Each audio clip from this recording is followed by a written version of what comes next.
Good evening, students. After a long time, we start again our class 11th and our chapter 5, which are in running work, energy, and power. We discussed in our previous video about the work, and continuously we discuss about energy. Energy में हम लोगों ने discuss किया था kinetic energy को.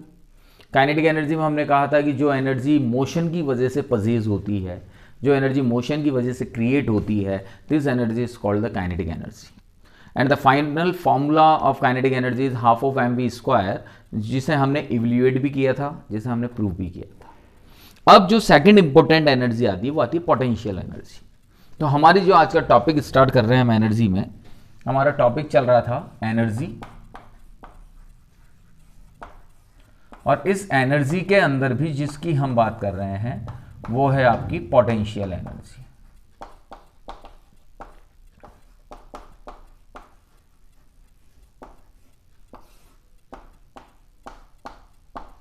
Okay, अब potential energy होती क्या है, इस पर हम थोड़ा सा डिस्कस कर लें. हम ये कह रहे हैं कि कोई भी पार्टिकल अपनी पोजीशन को अगर चेंज करता है तो उस पोजीशन को चेंज करने से जो एनर्जी पजेस्ड होगी, जो एनर्जी क्रिएट होगी, उस एनर्जी को हम पोटेंशियल एनर्जी कहते हैं. यानी हम ये कह सकते हैं कि the energy possesses due to change in position of object is called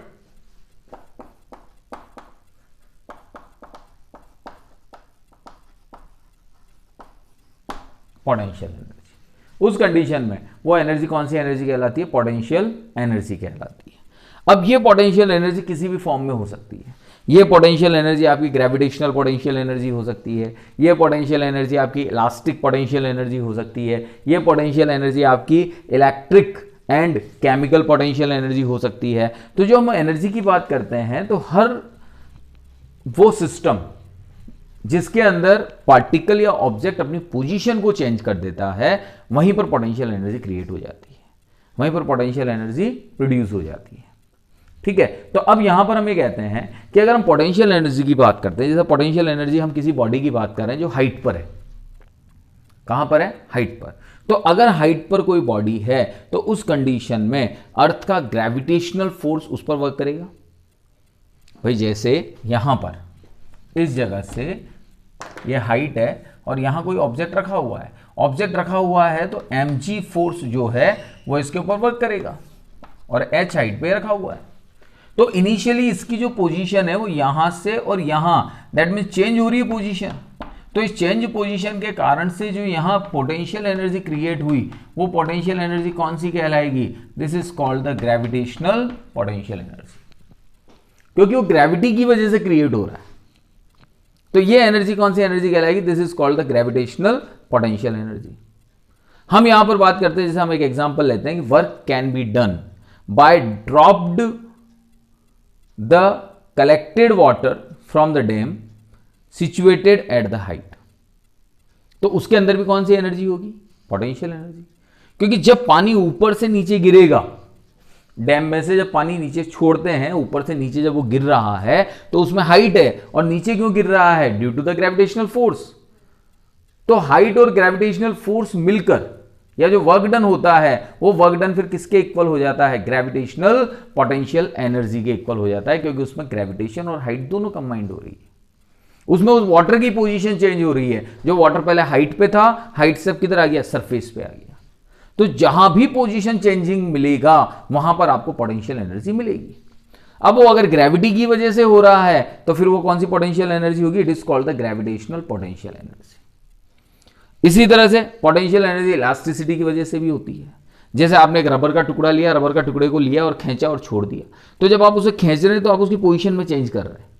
तो आपने उसकी पोजीशन में चेंज करने के लिए जो वर्क डन किया, this work done is conserved in the form of potential energy. But कौन सी? Elastic potential energy. इसी तरह से कोई स्प्रिंग है, आपने किसी स्प्रिंग को खींचा तो खींचने से उसके अंदर क्या डेवलप हुआ, आपने खींचा तो वर्क किया ना, अपने आप थोड़ी खींची, आपने खींचा, that means you applied the force on it, that means you worked on it. तो जब आपने उसके ऊपर वर्क किया तो वर्क करने की वजह से वहां पर फिर एक एनर्जी क्रिएट हुई, तो वो एनर्जी कौन सी क्या एनर्जी होगी, इलास्टिक पोटेंशियल एनर्जी, क्योंकि उसके अंदर इलास्टिसिटी है, उसके अंदर खिंचने का गुण है, उसमें एक खिंचाव आ जाता है जब आप फोर्स अप्लाई करते हैं।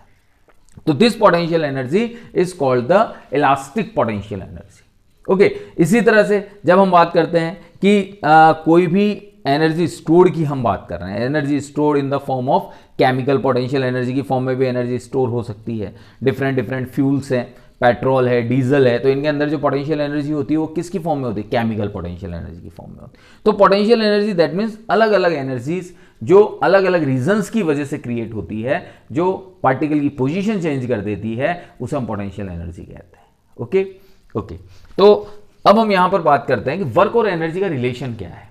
हम बार बार कह रहे हैं वर्क किया तो वर्क एनर्जी में कंज्यूम हो गया, तो वर्क और एनर्जी का रिलेशन क्या है, तो उसे हम समझने के लिए यहां पर हम एक थ्योरम काम में लेते हैं, जिस थ्योरम को हम कहते हैं वर्क एनर्जी थ्योरम। इसको हम क्या नाम देते हैं, this is the work energy theorem. अब यहां पर हम ये कहते हैं कि कोई भी एक फोर्स F है जो किसी बॉडी पे वर्क कर रहा है। अगर हम किसी बॉडी पर फोर्स F अप्लाई करते हैं, जैसे बॉडी है, इस बॉडी पे हमने फोर्स F अप्लाई किया, फोर्स F अप्लाई किया, तो फोर्स F अप्लाई करते ही यहां पर क्या क्रिएट होगा, एक्सेलरेशन। तो when you apply a force on a body, then a body of mass m and the acceleration creates in the body is a, तो उस कंडीशन में जो फोर्स की वैल्यू आएगी वो क्या आएगी, F इक्वल्स टू ma। इस कंडीशन में फोर्स की वैल्यू क्या आएगी, F इक्वल्स टू ma। अब यहां पर हम ये कहते हैं कि इनिशियल टाइम पर, suppose at t equal 0, starting time लिया हमने, इनिशियल टाइम पर जो इनिशियल वेलोसिटी थी उस बॉडी की,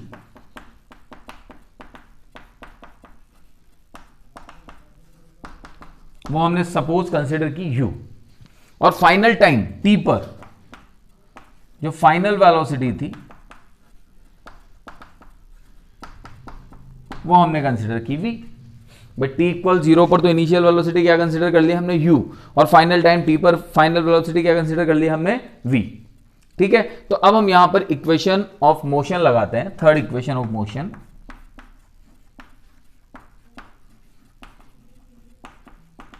So by the third equation of motion, we write here v square minus u square equals to 2as. This is the third equation of motion. ठीक है, यहां से हम a की वैल्यू फाइंड आउट कर लेते हैं।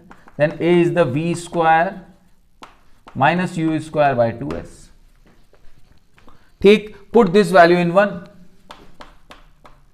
तो put 2 in 1, इसको 2 बोल देते हैं। तो इक्वेशन 2 को हम 1 में पुट करते हैं, तो f इक्वल्स टू m। अब a की वैल्यू क्या निकाली तुम लोगों ने, v square minus you square upon 2s, ये निकाला। ठीक है, तो अब हम यहां पर क्या करते हैं, देखिए यहां पर हम ये करते हैं कि s जो है उसको f के साथ मल्टीप्लाई कर देते हैं, और इसको m को अंदर मल्टीप्लाई कर देते हैं।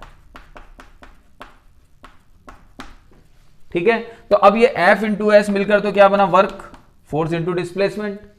v आपकी फाइनल वेलोसिटी थी तो ये तो फाइनल काइनेटिक एनर्जी हो गई, और ये इनिशियल वेलोसिटी थी तो ये इनिशियल काइनेटिक एनर्जी हो गई।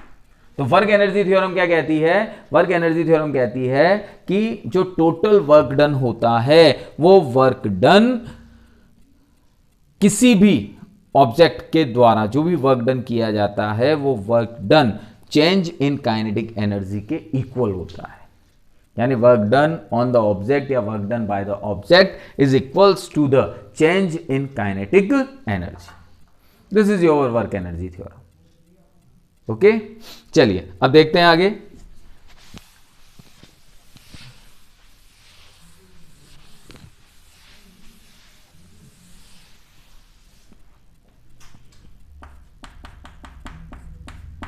हम एक क्वेश्चन लेते हैं, जैसे एक क्वेश्चन है, व्हेन अ बुलेट 8 0.02 kg। मास कितना दे रखा है आपको?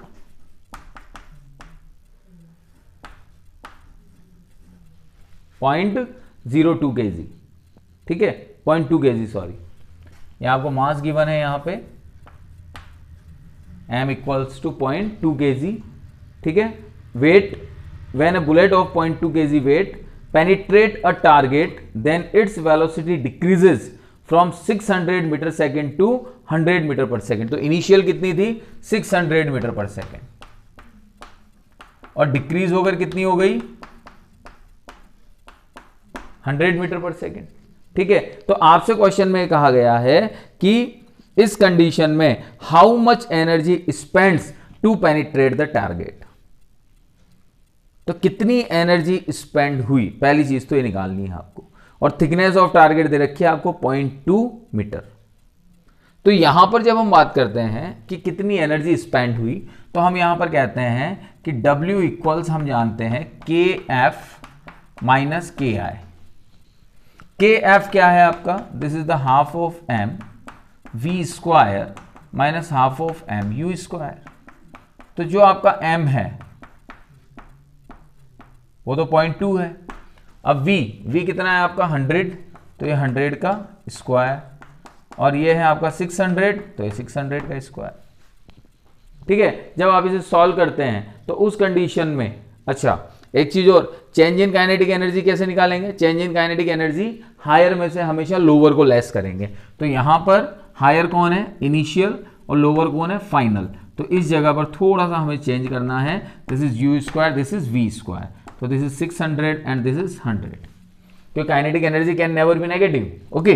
तो जब हम इसे सॉल्व करेंगे तो यहां से मैंने पॉइंट रिमूव किया, 10 आ गया, 2 से 2 कैंसिल, तो 1/10, ये हो गया आपका 36 इंटू 10⁴ और इंटू 10⁴, ये भी 10⁴ हो गया, ठीक है। जब हम इसे सॉल्व करते हैं तो सॉल्व करने पर हम यहां देखते हैं 1/10 इंटू 10⁴, देन 36 माइनस 1, तो ये हो गया 1/10 इंटू 10⁴ इंटू 35, तो 5 से 7 टाइम, 5 से ये 2 टाइम, तो ये आ गया 3.5 इंटू 10⁴ जूल, ठीक है। तो ये क्या आया? ये आया आपकी वो एनर्जी जो टारगेट पर जब बुलेट जाकर टकराएगी तो उस कंडीशन में स्पेंड होगी। तो this is the energy, okay.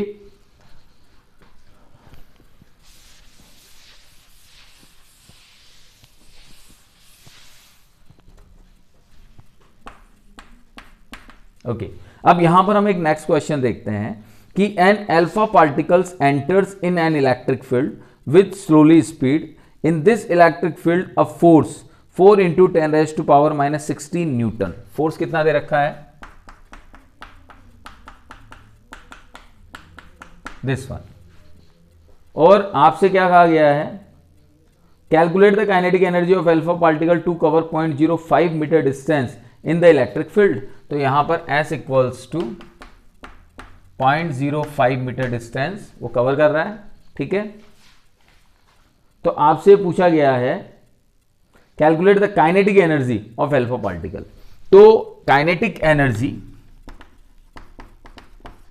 Question बड़ा लग रहा है लेकिन सॉल्यूशन बहुत छोटा है। देखिए, काइनेटिक एनर्जी इक्वल्स किसके होता है? वर्क डन के। अभी हमने वर्क एनर्जी थ्योरम पढ़ा। तो काइनेटिक एनर्जी निकालना है मेरे को, वर्क डन क्या होता है? Force into displacement. फोर्स कितना है आपका और डिस्प्लेसमेंट क्या हो रहा है? 0.05। यहां से आपने पॉइंट को रिमूव कर दिया, 4 से ये 25 टाइम, इससे ये 5 टाइम, ठीक है। तो ये हो गया 0.2 इंटू 10⁻⁻16 जूल, ठीक है। तो ये आपका आंसर हो गया 0.2 इंटू 10⁻⁻16 जूल, ओके। तो इस तरह से ये क्वेश्चन होगा। इसके बाद में नेक्स्ट क्वेश्चन देखते हैं हम लोग। नेक्स्ट क्वेश्चन क्या कह रहा है? पढ़िएगा, देखिएगा। नेक्स्ट क्वेश्चन कह रहा है if the speed of the vehicle increases 2 metre पर second then its kinetic energy gets doubled. बहुत अच्छा क्वेश्चन है, ढंग से समझिएगा। If the speed of the vehicle increases 2 metre पर सेकेंड, अगर स्पीड व्हीकल की इंक्रीज हो रही है 2 मीटर पर सेकेंड तो उसकी काइनेटिक एनर्जी डबल हो जाती है। तो what will be the initial speed of the vehicle. ठीक है, तो यहां पर हम ये कहते हैं कि suppose initial speed of vehicle is u। ठीक है, then initial kinetic energy equals to half of mu square. अब क्वेश्चन क्या कह रहा है, स्पीड अगर आपकी जो है व्हीकल की वो इंक्रीज हो जाती है 2 मीटर पर सेकेंड से, तो अकॉर्डिंग टू क्वेश्चन